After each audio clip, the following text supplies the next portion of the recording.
January 1989 was a bloodbath. 9 films released back-to-back, exposed together over $53 million in direct production losses. I've got John Travolta here, whose career was so far gone that Paramount literally hid his movie from audiences.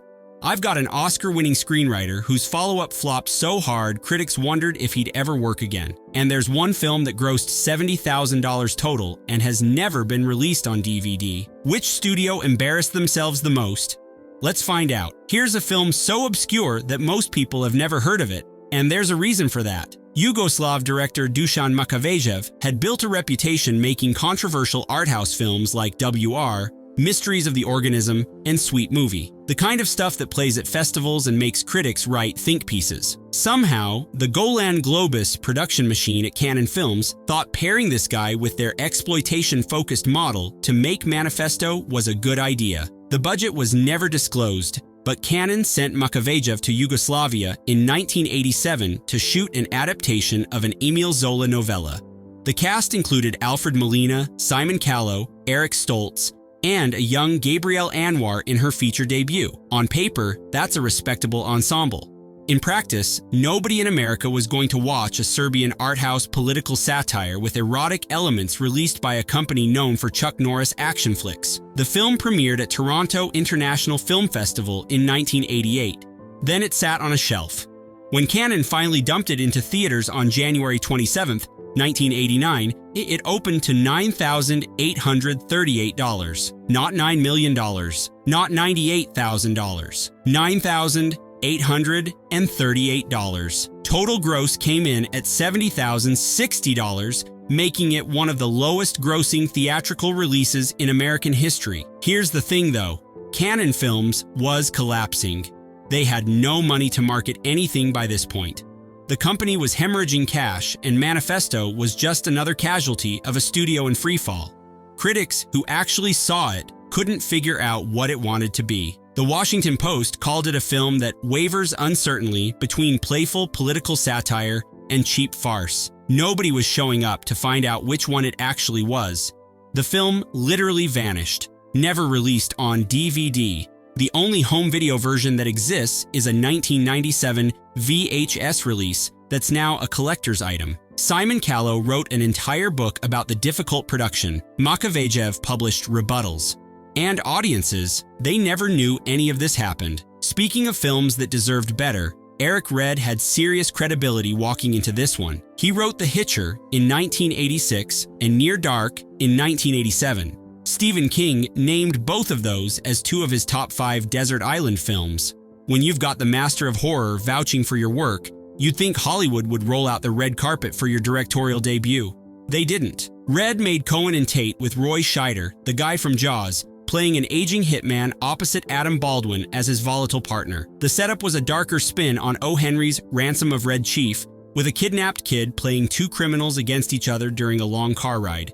Red shot it in Houston and Oklahoma on a modest budget, with Hemdale and Nelson Entertainment handling distribution. Opening weekend brought in $45,586. Total theatrical gross was $64,227. That's not a typo.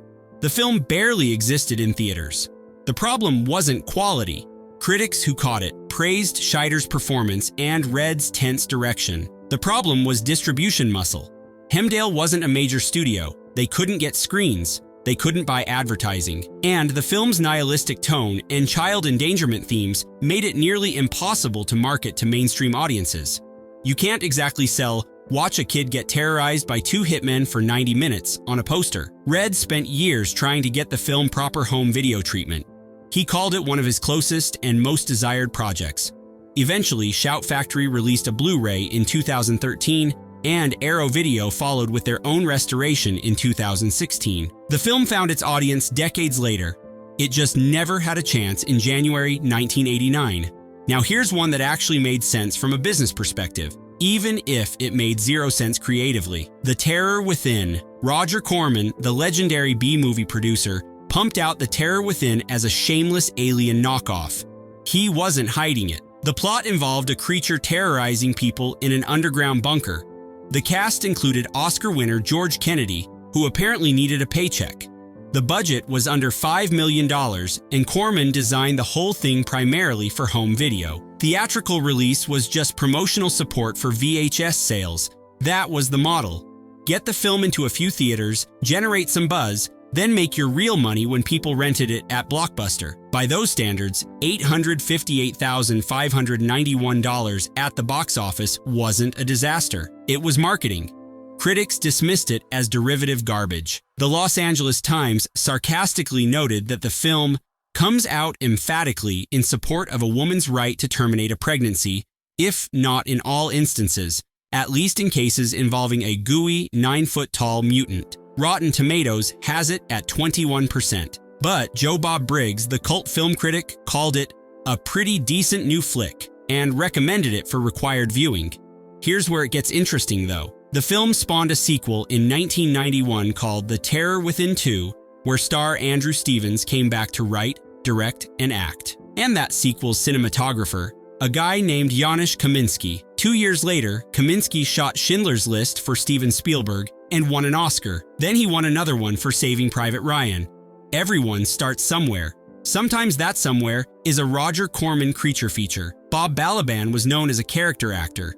He'd been in Close Encounters of the Third Kind and Midnight Cowboy. When he decided to make his directorial debut with a cannibal dark comedy called Parents, set in 1950s suburbia, I'm guessing the pitch meetings were interesting. The premise involved a young boy who suspects his parents are feeding him human meat. Randy Quaid and Mary Beth Hurt played the mom and dad. Sandy Dennis showed up as a concerned neighbor. The whole thing cost $3 million. Vestron Pictures financed it during their aggressive expansion period. They were trying to compete with the majors. The problem was, they didn't have major studio distribution. Parents opened on January 27, 1989, in exactly 94 theaters. That's not a wide release. That's barely a release at all. Opening weekend was $277,952. Total gross came in at $870,532. You'd think a film this weird would find some critical appreciation, and it did, but not enough. Roger Ebert gave it 2 stars and said it never knows quite what to do with its inspiration. Variety complained there wasn't enough weight to justify the serious approach. The film couldn't decide if it was horror, satire, or black comedy, and critics couldn't decide either. But here's the thing. Randy Quaid got nominated for an Independent Spirit Award for Best Male Lead. Young Brian Modorsky got a Saturn Award nomination. The film won the Critics Award at the Avoriaz International Fantastic Film Festival. People who saw it remembered it. Vestron released a collector's Blu-ray in 2017, and now it's considered a cult classic in the same breath as David Lynch's Blue Velvet. The theatrical run was DOA. The legacy wasn't. This one's almost sad. John Travolta had been the biggest movie star in the world. Saturday Night Fever, Grease. From 1977 to 1978, he was untouchable. By 1989, his career was so far gone that critics were literally referring to him in the past tense. Paramount gave him $13 million to make The Experts, a comedy about 2 New York club promoters who get kidnapped by the KGB and taken to a fake American town in the Soviet Union. SCTV legend Dave Thomas directed. Kelly Preston and Deborah Foreman co-starred. They shot the whole thing in Niagara Falls, Ontario in 1987, and then Paramount looked at the finished product and panicked. The studio shelved it for 2 years. Executives were reportedly horrified with how bad the final version turned out. They requested reshoots, but there was a problem. Travolta had gained over 30 pounds in the intervening years. Reshoots were impossible. So, Paramount made a decision. They pulled all advertising, released the film in fewer than 100 theaters, with 0 promotional support, and let it disappear. Opening weekend, the film grossed $169,203 total. Not opening weekend, total. That's one of the lowest grossing theatrical releases ever for a film starring someone who'd been the #1 box office star in America less than a decade earlier. Critics who bothered to review it called the whole thing terminally Reagan era. But here's the twist. Travolta met Kelly Preston on that set. They got married in Paris in 1991 and stayed together until her passing in 2020. And that same year, The Experts flopped. Travolta starred in Look Who's Talking, which made $297 million worldwide. 5 years later, Quentin Tarantino cast him in Pulp Fiction and resurrected his entire career. January 1989 was rock bottom. It didn't stay that way. Sean Cunningham created Friday the 13th. That franchise made hundreds of millions of dollars. So when Cunningham saw that multiple studios were developing underwater creature features in the late 1980s, he made a calculated bet. He would be first. The Abyss was coming from James Cameron. Leviathan was coming from George Cosmatos. Cunningham figured if he could beat them both to theaters, he'd own the trend. He spent $8 million, shot underwater scenes in Malta, and rushed DeepStar 6 into theaters on January 13, 1989. The cast included Greg Evigan, Nancy Everhard, and Miguel Ferrer as a guy who cracks under pressure in spectacular fashion. Kane Hodder, the stuntman famous for playing Jason Voorhees, served as stunt coordinator. Harry Manfredini, who scored the Friday the 13th films, provided the music. On paper, this was a competent horror production. Opening weekend brought in $3.3 million across 1,117 screens. That sounds okay until you realize it landed at number 8, behind holdovers like Rain Man, Twins, Beaches, and Working Girl. Total domestic gross was $8.1 million. Technically, that covered the production budget. It did not cover marketing. TriStar lost money.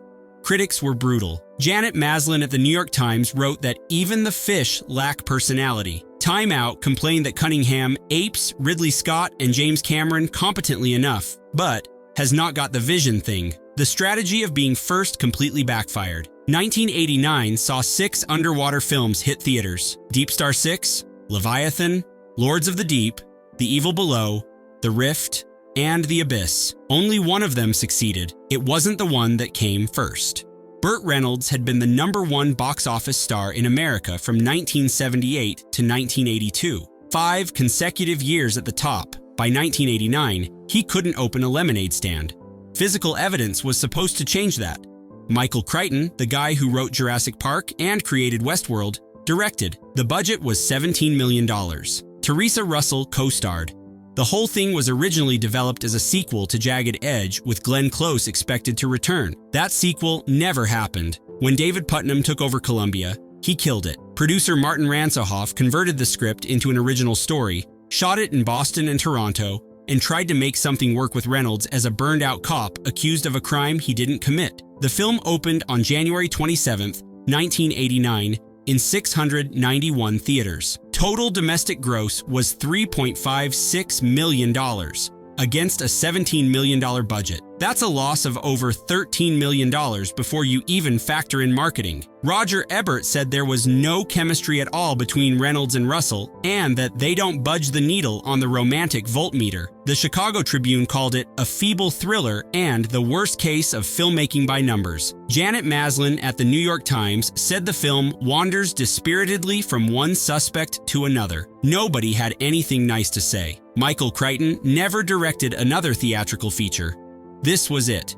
His final film behind the camera. Reynolds went back to television, did B.L. Stryker and Evening Shade, won an Emmy, and slowly rebuilt. His only Oscar nomination came 8 years later for Boogie Nights, but in January 1989, he was box office poison, and everyone knew it. Christian Slater wasn't famous yet. That's the first thing you need to understand.